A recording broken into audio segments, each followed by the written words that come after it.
Hello friends, welcome to civil concept Tamil. இன்றைக்கி நம்ம என்ன பார்க்க போகிறோம் அப்படின்னா, பிழை திருத்தல் பத்திரம் அப்படிங்கிறத பற்றி தான் வந்து பார்க்க போகிறோம். அதாவது ரெக்டிஃபிகேஷன் டீட் அப்படின்னு சொல்லுவாங்க. இப்போ நம்ம ஒரு பத்திரம் வந்து ரிஜிஸ்ட்ரேஷன் பண்ணுறோம், ஒரு இடம் வந்து வாங்குகிறோம். அப்போ ரிஜிஸ்ட்ரேஷன் பண்ணுறப்போ நம்ம பத்திரம் எழுதுவோம். அந்த பத்திரத்தில் வந்து ஏதாவது சின்ன சின்ன பிழைகள் வந்து வரக்கு வாய்ப்புகள் இருக்குது.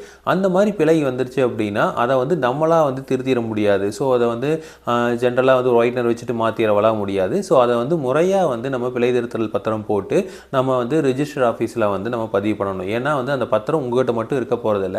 அந்த பத்திரம் 2 வகையான பத்திரம் வந்து எடுத்துக்குவாங்க. ஸோ ஒரு பத்திரம் அவங்ககிட்டயே வந்து டாக்குமெண்ட்டில் ஆவண காப்பகத்தில் இருக்கும்.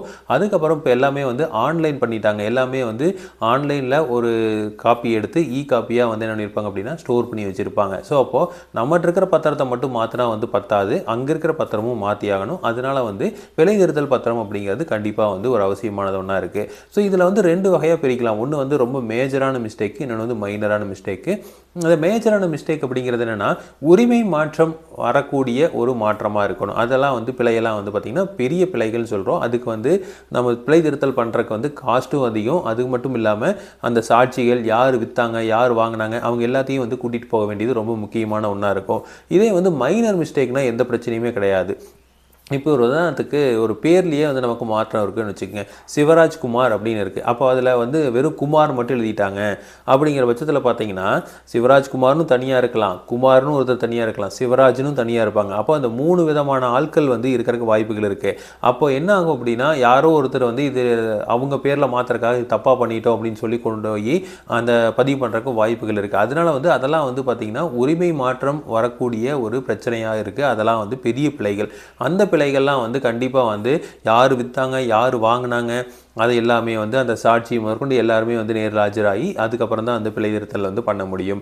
ஸோ ரொம்ப மைனரான மிஸ்டேக் இருக்குதுன்னு வச்சுக்கோங்க. இப்போ வந்து சிவராஜ்குமார் அப்படின்னு நம்ம சொல்கிறோம். அந்த சிவராஜ்குமாரில் அந்த இஜ்ஜுக்கு பதிலாக ஜான் வச்சுட்டாங்க, சிவராஜகுமார் அப்படின்னு போட்டாங்க அப்படின்னா அதில் வந்து ஒரு சின்ன மைனர் மிஸ்டேக்கு. அது வந்து பார்த்திங்கன்னா எல்லாமே வந்து தெளிவாக பார்த்துட்டு ஸோ வேறு யாரும் இருக்கிறக்கு மாதிரி வாய்ப்பு இல்லை அப்படின்ட்டு அதை வந்து பண்ணி கொடுப்பாங்க. ரெண்டாவது வந்து பார்த்திங்க அப்படின்னா, இப்போ வந்து ரீசெண்டாக எல்லாமே ஆதார் நம்பரோட தான் வந்து போடுறாங்க. இருந்தாலும் வந்து ஆதார் நம்பரில் ஏதாவது மிஸ்டேக் பண்ணுறது, ஸோ அது ரொம்ப பெரிய பிரச்சனையாயிரும். அடுத்தது வந்து பார்த்திங்க அப்படின்னா, அளவுகளில் எந்த பிரச்சனையும் இல்லைன்னா பிரச்சனை இல்லை. ஆனால் வந்து என்னென்னா அந்த எஸ்எஃப் நம்பரே தப்பாக போட்டுறது. இப்போ 114 அப்படிங்கிறதுக்கு பதிலாக 112 அப்படின்னு போட்டாங்க அப்படின்னா அது வந்து இடமே வந்து வேறு இடம். ஸோ வேறு இடத்த வந்து நம்ம இது பண்ண முடியாது. இப்போ ஒரு உதாரணத்துக்கு அந்த அளவு வந்து 2 ஒன்றா காமனாக கூட இருக்கலாம். இப்போ ஒரு உதாரணத்துக்கு ஒரு இடத்த வந்து ஒரு சைட் போட்டு விற்றுருக்காங்க அப்படின்னா அந்த லைனாக எல்லாமே வந்து 1600 ஸ்கொயர் ஃபீட் தான் இருக்கும். எல்லாமே வந்து பார்த்திங்கன்னா 40க்கு 30 அப்படின்னு பிரிச்சிருப்பாங்க. 40க்கு 30ங்கிறப்ப 1600 ஸ்கொயர் ஃபீட்டு.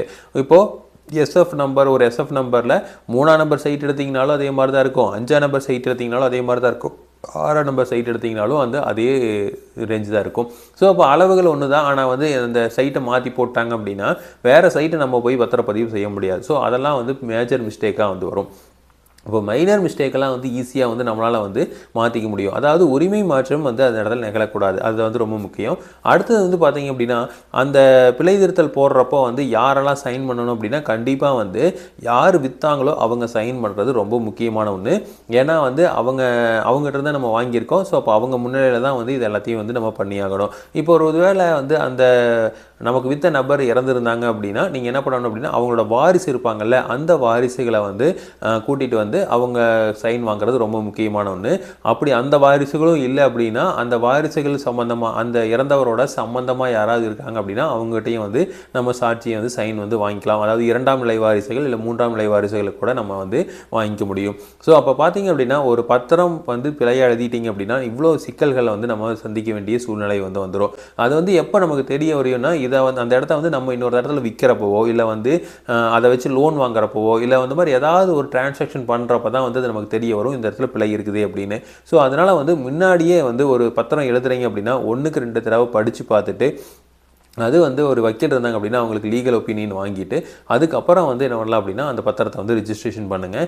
மேக்ஸிமம் வந்து இப்போது முடிஞ்ச வரைக்கும் வந்து அந்த பத்திர பிழைகள்லாம் வந்து தவிர்த்துறாங்க. அதுக்குண்டான செயல்களையும் வந்து செஞ்சுருக்காங்க கவர்மெண்ட்டு. இப்போ அது ஆதார் இணைக்கிறதாகட்டும், அதுக்கப்புறம் வந்து எந்த இடமோ அந்த இடத்துல போய் நின்று ஜியோடேக் ஃபோட்டோ வந்து எடுக்கிறதாகட்டும், இந்த மாதிரிலாம் வந்து நிறைய விஷயங்கள் பண்ணியிருக்காங்க. இருந்தாலும் வந்து நிறைய இந்த மேஜர் பிழைகள் வந்து வர்றதுக்கு வாய்ப்புகள் நிறையா இருக்கிறதுனால நம்ம வந்து 1க்கு 2 டைம் வந்து படித்து பார்த்துட்டு அதுக்கப்புறம் தான் வந்து பத்திரம் ரிஜிஸ்ட்ரேஷன் வந்து பண்ணணும். ஒரு ரிஜிஸ்ட்ரேஷன் பண்ணதுக்கப்புறம் வந்து நம்ம பேனாலேயோ இல்லை வந்து டைப்டு காப்பிலையோ நம்மளால் மாற்றியெல்லாம் எழுத முடியாது. ஸோ எல்லாமே வந்து முறையாக வந்து நம்ம சப் ரிஜிஸ்டர் ஆஃபீஸில் நம்ம வந்து மாற்றி தான் வந்து ஆகணும். அதுக்கு வந்து சின்ன மைனர் பிழையாக இருந்ததுன்னா ஒரு 500 அப்படிங்கிறதுல முடிஞ்சிடும். இது மேஜர் பிழையாக இருந்ததுன்னா கண்டிப்பாக வந்து நீங்கள் பத்திரப்பதிவு செய்கிற அளவுக்கு உண்டான அமௌண்ட்டை வந்து இழுத்து விட்டுரும். ஸோ அதனால் வந்து பார்த்துக்குங்க, முடிஞ்ச வரைக்கும் வந்து பத்திரத்தில் பிழை இல்லாமல் பார்த்துக்குங்க. ஸோ இதே மாதிரி இன்ஃபர்மேஷன் உங்களுக்கு தொடர்ந்து வேணும் அப்படின்னு எங்கள் சேனலை சப்ஸ்கிரைப் பண்ணுங்கள். தேங்க்யூ.